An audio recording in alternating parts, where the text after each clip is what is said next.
It was a quiet autumn morning in the mountains of Colorado when I found the message that would shatter everything I believed about my family. My name is Margaret Harlow, though everyone calls me Maggie. I am 68 years old, a widow, and for the past 5 years I have lived alone in the house my late husband Edward built with his own hands.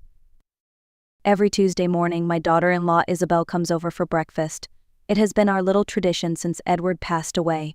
She says she wants to keep me company, to make sure I do not get too lonely in this big wooden house surrounded by pines and silence. I always appreciated her kindness, or at least I thought I did. That morning, the air smelled of coffee and maple pancakes. Isabel looked perfect as always, hair styled, lipstick flawless, clothes so elegant that even a simple breakfast felt like an occasion. When she left to run some errands, she waved from the porch and said she would see me later that evening. I smiled, waved back, and began cleaning the kitchen. That was when I heard it. A faint buzz from the hallway table. Her phone. Pun. At first I ignored it. I have never been the type to pry. But when it buzzed again, the screen lit up. I glanced over just to see if it might be something urgent. The name on the screen froze me in place. Edward. My husband's smiling face stared back at me. The same man who had been buried 5 years ago. The message below his photo read, "Thursday, same time. Can't wait to see you again." For a moment the world tilted. The air left my lungs. I whispered his name like a prayer I no longer believed in. My hands trembled as I reached for the phone. The room seemed to shrink around me, my heartbeat thundering in my ears. Edward's name, his picture, a new message. From the grave. I should have left it alone. I should have placed the phone back where it was and pretended I never saw it. But something stronger than fear took over me. A desperate, burning need to understand. And that was the moment everything began to fall apart. I told myself there had to be a logical explanation. Maybe Isabel had saved some old texts from Edward. Maybe the number still belonged to someone else. My mind searched for any reason that made sense. But as I unlocked her phone, what I saw erased every comforting thought. There were dozens of messages, not old ones, new ones, the first from just 3 days ago. Each message was signed with the letter E. I scrolled slowly, my breath catching at every line. "See you soon, darling, I miss the way you laugh. Thursday, the lake, same time, same place." And then one that made my stomach twist. "You always look beautiful when you wear the blue dress." The blue dress. I remembered it. Isabel had worn it at our family dinner last month. She said it was new. Edward used to love that color on me. The more I read, the more my hands shook. The texts went back months, all the way to the early summer. Photos were attached. Some of them showed Isabel at a small wooden cabin by a lake. I recognized the pine trees, the shape of the porch, the rusty mailbox. It was the same cabin Edward had owned years ago, the one he claimed to have sold before his heart attack. My pulse quickened as I tapped through the photos. One of them showed a man's arm reaching around Isabel's waist. His hand wore a gold wedding band identical to Edward's. Another showed a shadowed reflection in a window, broad shoulders, gray hair, familiar posture. No matter how much I told myself it could not be him, every detail screamed otherwise.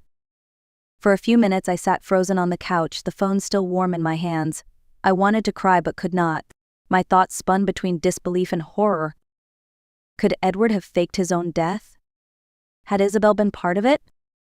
It was everything I had mourned, every tear I had shed, just a performance.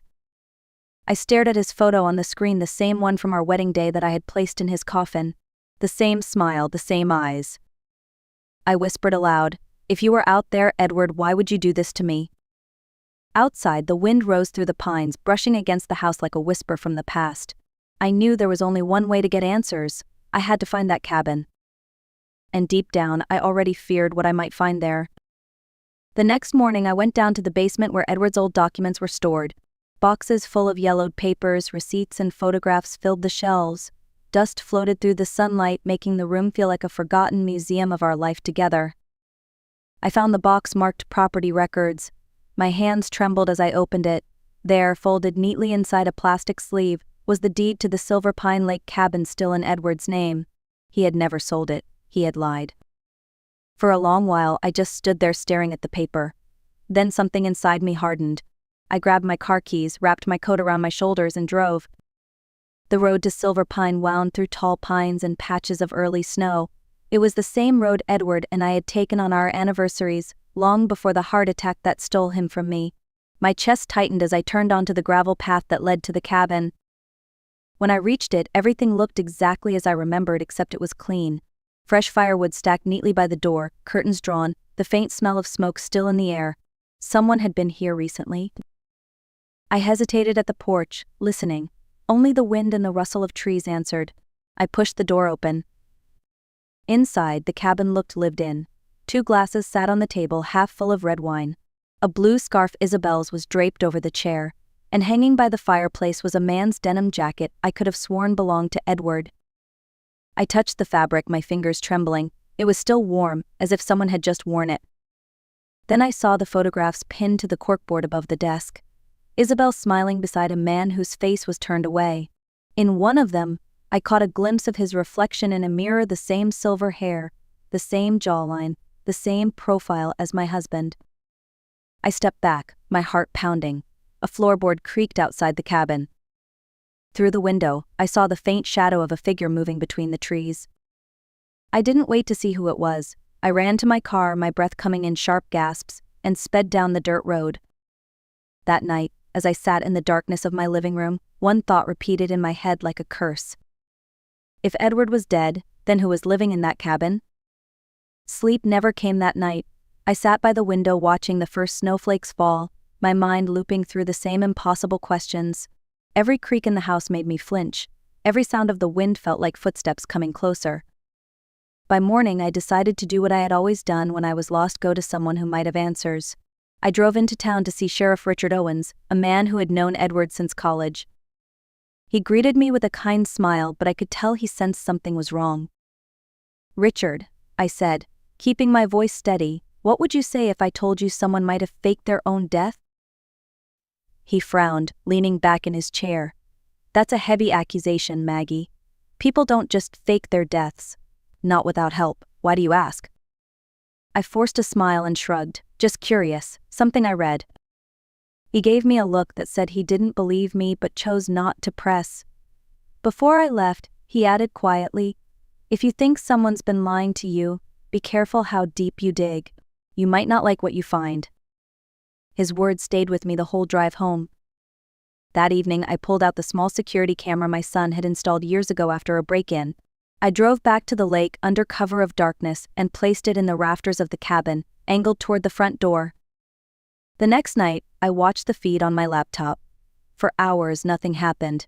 Then, just before sunset, the door opened. Isabel stepped inside wearing that same blue dress from the photos. A few minutes later, a man followed her in. The camera caught only his profile: silver hair, strong build, the same smile I had kissed for 40 years. I clapped my hand over my mouth, tears burning my eyes. It was him, or someone who looked exactly like him. My husband, my Edward. Alive, or something worse. I didn't remember how I got there. One moment I was staring at the video in disbelief. The next, I was already driving towards Silverpine Lake. My mind screamed at me to stop, but my hands kept gripping the steering wheel tighter, my foot pressed harder on the gas. The cabin appeared through the mist like a ghost from the past. Light poured through the windows. 2 shadows moved inside Isabel, and the man who wore my husband's face. I stepped out of the car, every nerve in my body alive. The cold air bit my skin, but I barely felt it. I walked up to the door, my heart pounding so loudly I thought they might hear it. I knocked once hard. The door opened. He stood there. For a moment, neither of us breathed. The man's eyes widened, shock flickering across his face. He looked just like Edward, same silver hair, same familiar scent of cedar and tobacco, but there was something different in his posture, something heavier in his gaze. "Maggie," he whispered, as if testing the name. My voice shook. "Who are you?" He hesitated, then stepped back, motioning for me to come in. "You'd better sit down. There's a lot you don't know." I didn't move. I could barely stand. Isabel appeared behind him, her face drained of color. "Tell me," I demanded. "Right now." He sighed and rubbed the back of his neck. "My name is Richard Harlow, Edward's twin brother." The words hit me like a blow. "Twin brother?" He nodded. "We were separated at birth, adopted by different families. Edward found me a few years ago when he needed a bone marrow transplant. We kept in touch after that. He told me about you, about Thomas, about his life. Then, when he started having problems at home, he came to me. Problems? I spat the word out. He looked away. Isabel's eyes filled with tears. He said he felt trapped, Richard continued. He wanted to start over, away from everyone. Isabel, he glanced at her. She was part of that plan. They were going to leave together. But before they could, Edward had a heart attack at the cabin. Isabel panicked. She called me.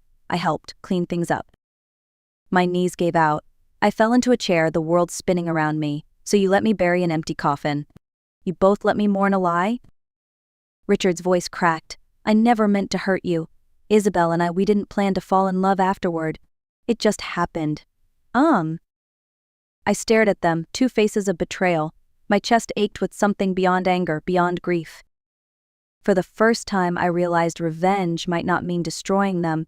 It might mean letting them live with the weight of what they'd done.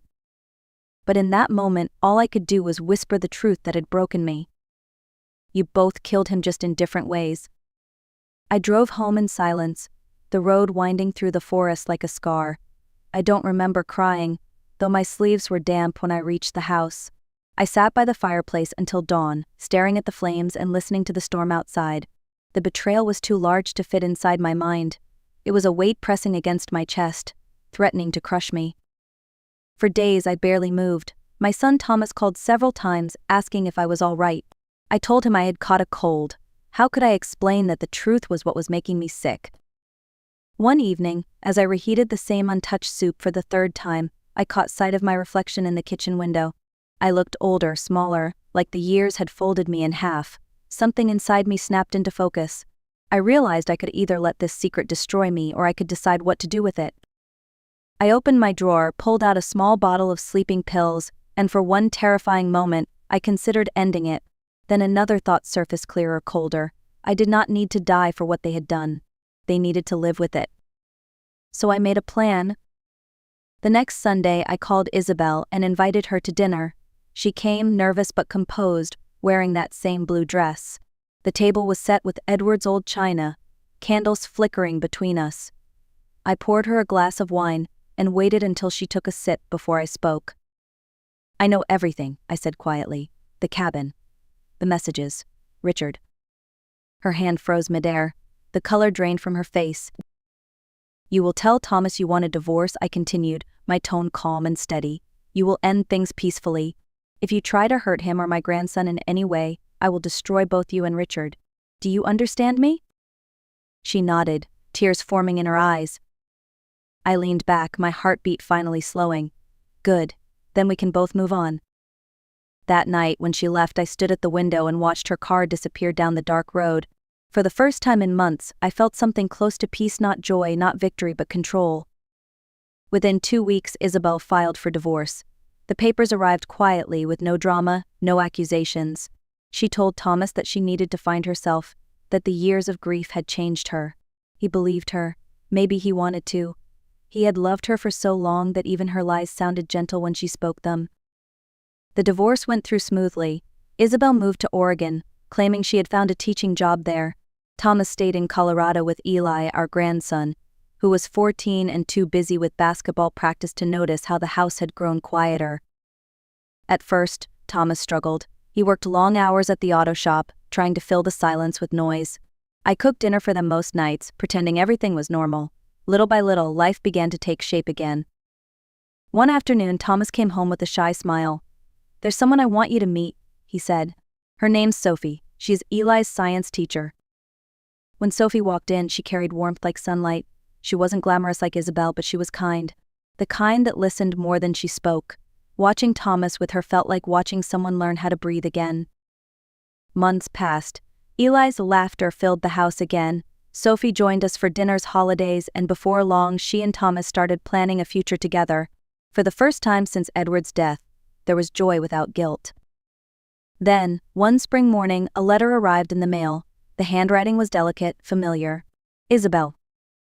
I hesitated before opening it. The note inside was short. Maggie. I thought you should know that Eli met Richard last week. He doesn't notice the resemblance. Thank you for keeping the secret.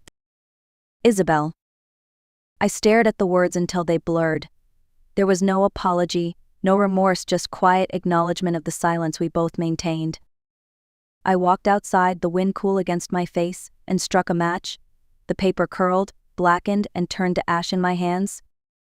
I whispered into the smoke, "Some things are better burned than remembered."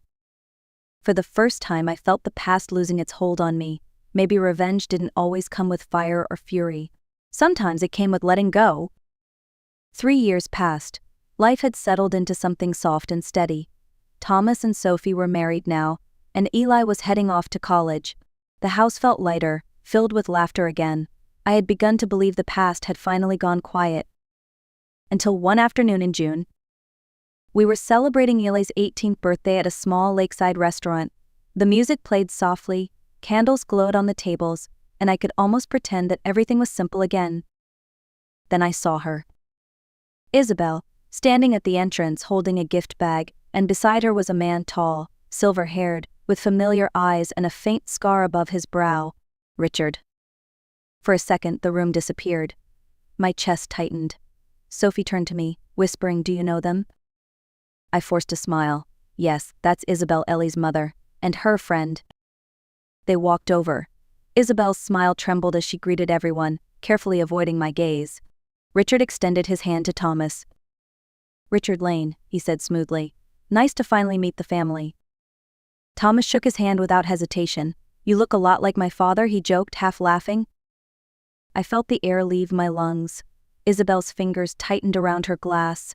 Richard chuckled softly, his eyes flicking to mine for just a second. "Maybe just the gray hair," he said. The night went on, polite and calm, but beneath the laughter, a quiet current hummed. We all played our parts, pretending not to notice what lingered in the air, the ghost of a truth too dangerous to name. When the evening ended, Richard helped Isabel with her coat. As they turned to leave, he met my eyes once more and nodded slightly, a silent promise that the secret would stay buried. And I nodded back. Because sometimes peace isn't built on truth, it's built on silence. That night, after the restaurant lights faded and the laughter of my family turned into quiet memories, I sat alone on my porch beneath the Colorado stars. The air smelled of pine and rain. The lake shimmered in the distance, still and dark, holding the reflections of everything we chose not to say. I thought about Edward, the man I had loved, the lies he left behind, the family I had held together with silence. I thought about Isabel, trapped in her own guilt, and Richard wearing my husband's face but carrying a stranger's heart. There was a time when I wanted revenge, when I imagined destroying them the way they had destroyed my trust. But sitting there under that wide, endless sky, I realized that revenge had already happened in its own quiet way. They had to live every day knowing what they'd done, while I had found peace. Forgiveness was too big a word for what I felt. It wasn't forgiveness, not really. It was survival. It was reclaiming the parts of myself that betrayal had tried to steal: my dignity, my calm, my voice. I had survived love, loss, and deception. I had learned that peace doesn't always come from truth. Sometimes, it comes from choosing which truths deserve to live. As the night grew colder, I whispered to the stars, "You didn't win, Edward. None of you did. I did." And maybe, in that moment, the wind carried my words across the lake, past the trees, and into the quiet cabin that still held our ghosts. Because sometimes revenge isn't about hurting others. It's about refusing to let them break you. If this story touched you, share it, leave a comment, and tell me where you're watching from. And remember, silence can be power, but peace is the real revenge.